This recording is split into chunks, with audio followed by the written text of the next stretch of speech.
And I decided at that point to think outside the box.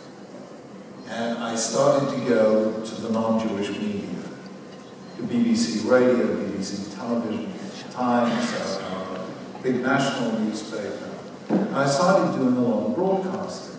Now, understand this, Jews in Britain are less than 0.5% of the population. I did a lot of broadcasting on the BBC morning news program, Little Word of Torah. It was very general because I was speaking to an audience, 99.5% of whom weren't Jewish, so it had to be very accessible. And Baruch Hashem, it went quite well. And the following thing would happen. Jewish guy goes to his office, comes to his office one morning, and the non-Jewish guy who has the office next to him says to him, you know, I heard your chief rabbi on the radio this morning. He was quite good, wasn't he? I turned the whole of non-Jewish Britain into an outreach organization for the sake of Yiddishkeit. Now this was absolutely wonderful because the non-Jewish media were not full of Jews who wanted to argue with other Jews, so we created a little bit of sharp bias there.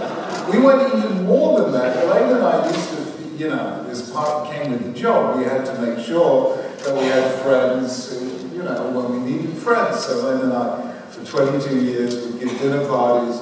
5 prime ministers came to have dinner with us, government ministers. So we would always have a non-Jewish guest of honor. And seated around the table, when there was a non-Jewish guest of honor, to our amazement, all the Jews behaved.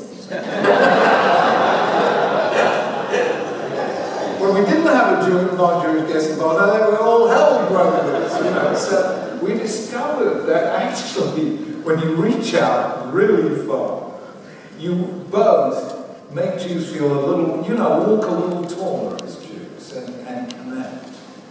And somehow, you know, just having peaceful relations with the wider society helps sometimes to bring more peaceful relationships within.